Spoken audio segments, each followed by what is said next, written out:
beginning right through the most recent one we have. Next slide. Comparison of Neanderthal versus hominoid. Look, pretty close. Pretty close.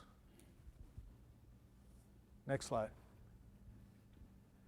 Now, the face of Neanderthal. This is what we're told for the most part the Neanderthals were all about. But I put it to you that it's very likely that in fact Neanderthals look more like this guy than they look like that guy.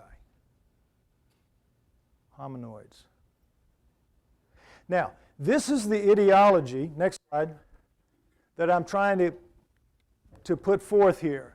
Prediction number 4, the fossil record from Neanderthals back through the Australopithecines contains nothing resembling a human. They are the bones of hominoids which will prove to be apes that walked out of the Miocene era. Now, as of right now, I'm probably the only person anywhere saying these things.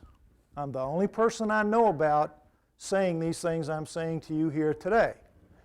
But I believe that if not in my lifetime, in the lifetimes of some of you, or the lifetimes of your children or your grandchildren, in the end, I am going to be right, and every damn one of them is going to be wrong. Every damn one of them is going to be wrong. I believe that. I'm going to go to my grave believing that.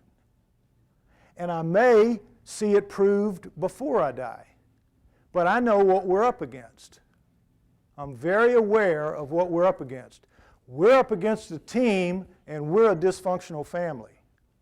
We're going to have to make some major overhauls in the way we approach the way we do business to have a dog's chance to succeed against these folks. They play hardball. We play jacks by comparison. Okay, next slide. I'm now going to take you off the deep end. For as radical as what I have said up to now might seem to you, we're now going to plunge off to the deep end. Because why?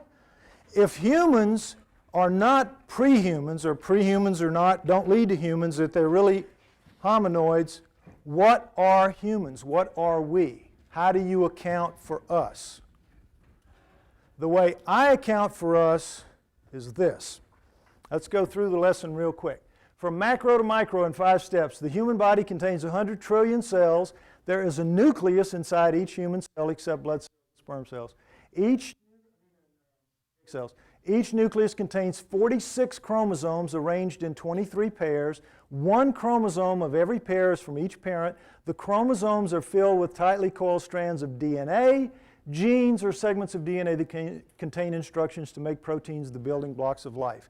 There will not be a quiz. Just want to kind of go over how it breaks down. Okay, next slide. Targeted gene replacement. This is what we are in the beginning stages of really learning how to do. We're getting pretty good at it, but we've still got a long way to go. But what our guys can do now is take chemicals that will cut through gene segments and splice them out and put other things in there and see what results. And when you get really good at this, you can do virtually anything with any living thing. You can mix and match to your heart's content when you really know what you're doing. You've got some hunters here. Let's just, for example, let's think, what if we wanted to hunt, if we wanted to create something that could really hunt? What would we'd want to create an animal that was really, really fast. So let's model it on a greyhound dog. Really fast, what do they run? About 35 miles an hour, 40 miles an hour. But you got some pronghorn antelopes and things out there that can go 40, 45. So let's boost it. Let's supercharge that sucker. Let's put him up to, let's get a greyhound up to 60 miles an hour. 60 miles an hour. Let's do that by lengthening its spine a little bit and making it extra springy so that his rear feet, when he comes up, they don't hit kind of close to his front feet. They hit way out in front so he can really power along. Now, we got ourselves a fat, but a dog doesn't have a killer instinct, does it? They've got to have a cat's killer instinct. Cats do the killing. So now let's give him a greyhound body, but let's give him a cat mentality to hunt. But at 60 miles an hour, what problem do we have? Turns, high-speed turns. Can't have a cat's feet because you've got those soft pads and retractable claws. We got to keep the dog's feet on there. We got to keep the hard pads and the extended claws. So we got to, but we can do it. We can do anything we want. We mix and match, and we can make ourselves a real great hunting animal that's a mixture of dogs and cats, right? Next slide. Oh, we already have one. We already have one. A cheetah, ladies and gentlemen, will run 60 miles an hour and absolutely overtake anything on the savannah. It is a domesticated cat, it's called. One of the very first domesticated cats. History going way back as hunting animals. And guess what? They are a blend of cats and dogs. See their fur? The tan part's what you find on a short-haired dog. The black spots are cat fur. See the feet? Dog. See the body? Cat. See the spine? Extended. Stretched out. Lets it run 60 miles an hour. Big heart. Extra lung capacity. Super lungs. High speed turns. Absolutely a mixture of dogs and cats. Susceptible to diseases that only dogs get, and susceptible to diseases only cats get. More importantly, and perhaps most significantly, they're all clones. Genetically exactly alike. What's that mean? It means cheetahs are a product of genetic engineering. No question. Yet science insists they all came out of a genetic bottleneck of some kind. That's how it's explained. Seriously. A genetic bottleneck. Somehow, all the cheetahs, all the creatures that led to cheetahs, died, except for a very few breeding pairs, somewhere, over the last few thousand years, and they radiated out again to the wide areas they cover now. A bottleneck. A genetic bottleneck. It's the only way to explain something that otherwise is inexplicable. Totally inexplicable.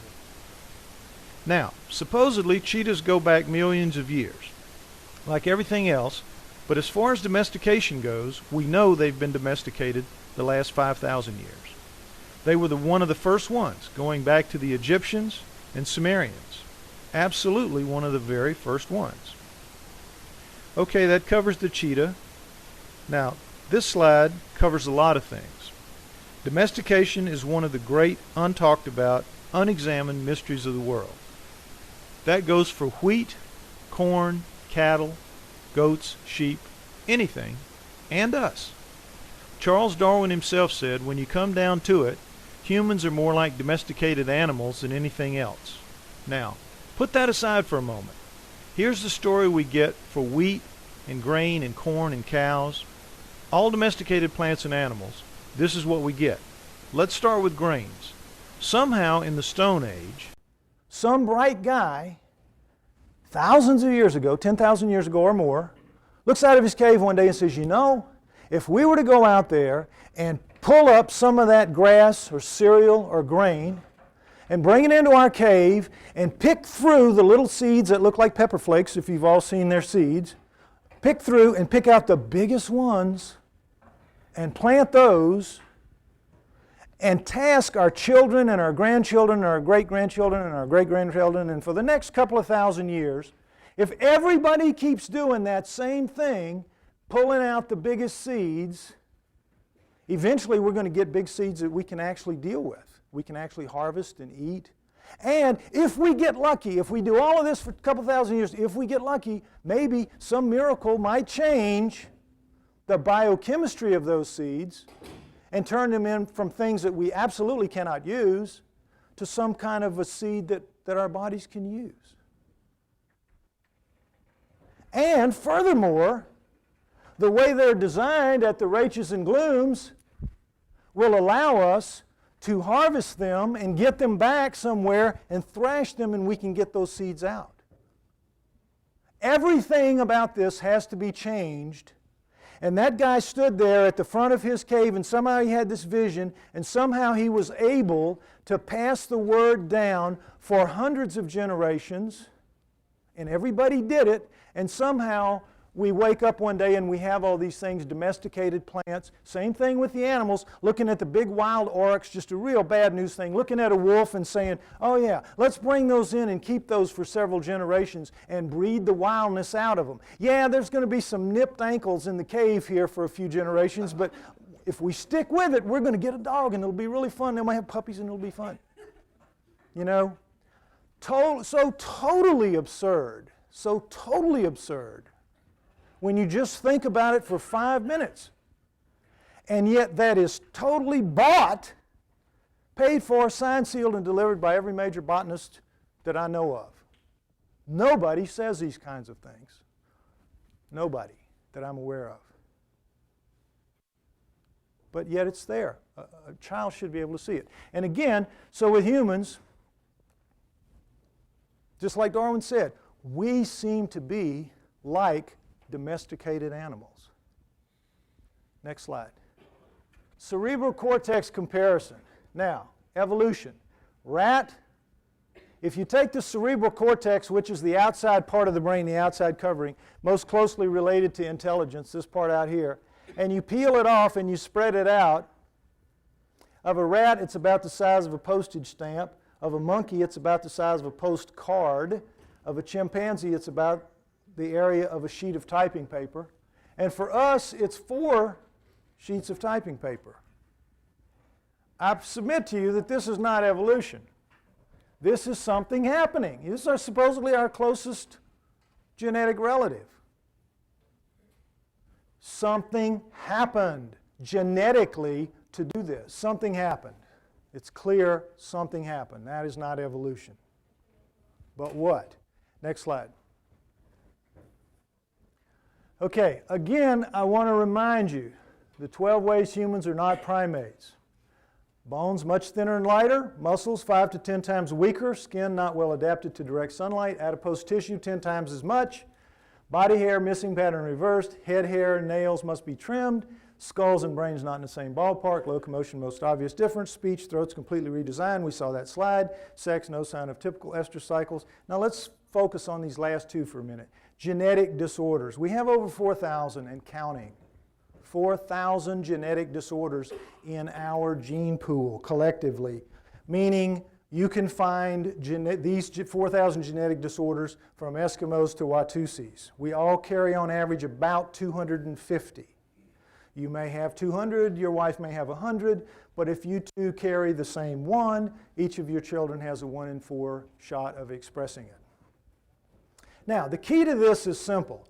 In nature, you just don't have that many. Faulty copies are done away with. Faulty products are done away with. Most things breed very true in nature, plants and animals.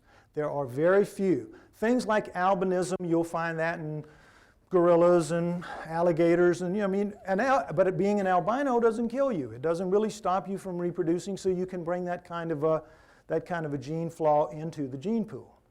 But we have a couple of dozen that kill you dead before you reach the age of puberty.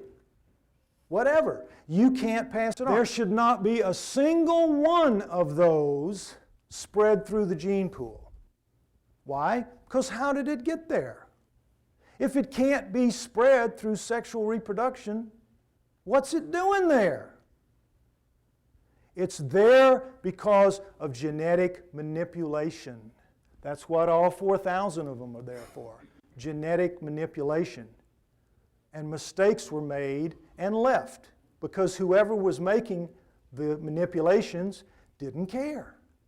Didn't care to get it right. They just were hurrying to get the job done. And so they left. Did they care if they were making something?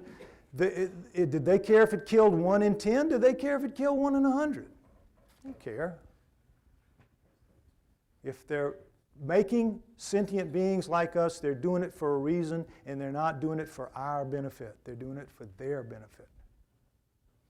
Same with domesticated plants, same with domesticated animals. We're no different than them. Somebody came here and designed this planet to suit them. And we are a product of that program, whatever that program was. That's what I believe. That's what I would like you to consider as a possibility. Next slide. 3 primates and a human. Remember 3 men and a baby, 3 primates and a human. You have the human, chimp, gorilla, orangutan.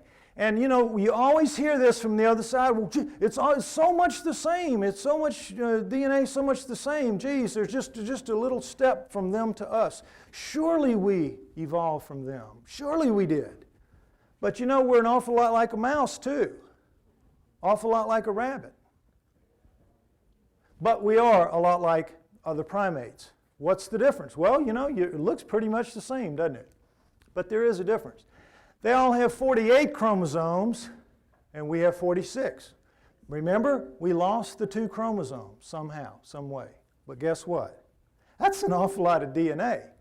That's an awful lot. How could we be even as close as we are, and we're wildly different from them, but how could we even be as close as we are if we lost 2 whole chromosomes? Guess what? This is the big secret they don't tell you. We didn't lose them. We didn't lose those 2 chromosomes. Guess what? Guess what? Next slide. Somebody fused them. The second one, somebody took number 2 and number 3 on the primates, and in us, fused it together. Why do you suppose they would want to do that? Keep the whole chromosome package there, but turn 2 into 1. Why? What if they wanted to breed us with something that had 46 chromosomes and breed us regularly to them and create an offspring that way?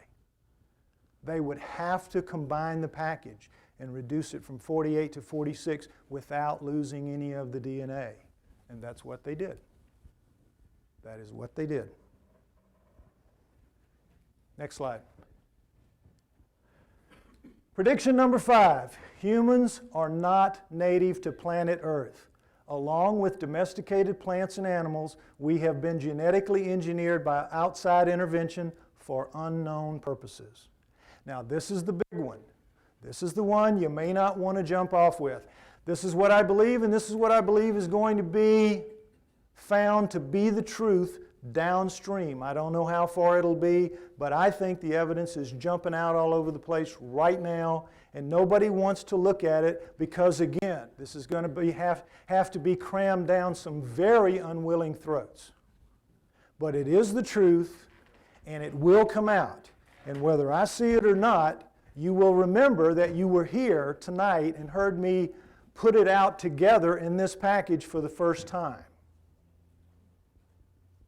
Again, as far as I know, I'm the only person anywhere saying these things, but I believe that I'm right, and I've taken my time, and I've worked on this, and I've worked on it for a very long time, and I think I've got it in the bag. And I offer it to you today as a kind of ideology to maybe start wrapping your minds around and maybe start swinging behind, because if we can start pushing a fuller agenda other than Bigfoot's real, Sasquatch is real, Bigfoot's real, Sasquatch is real. You see, it's not effective. But you lay out a whole program and saying, you know, we think this worldview can supplant your worldview. We're in a ball game. We're in line selecting equipment. We're getting ready to go out on the field and play. We're no longer a dysfunctional, squabbling family. Let me close tonight by, again, thanking you all for being here and sitting through this. I hope it hasn't been too scandalous for you. I hope it hasn't been too upsetting for you. But I feel like it's time to put this kind of information forward to the family. And ask for what we used to have, like in my family council, when you really needed to talk something over serious. To have like a family council meeting where you get to air out some maybe radical opinions about, you know, who's carrying their weight and who isn't in the family and who's causing trouble and who isn't and all that. This is sort of the same thing. I think it's time for us, if we can, to rally around a larger idea, a larger view. It may not be my view. You may have others who will come before you and present their views, and you may choose that instead. But until we gather around some central theme that is larger than our own parochial interests at the moment, we are defeated. We have no chance to compete.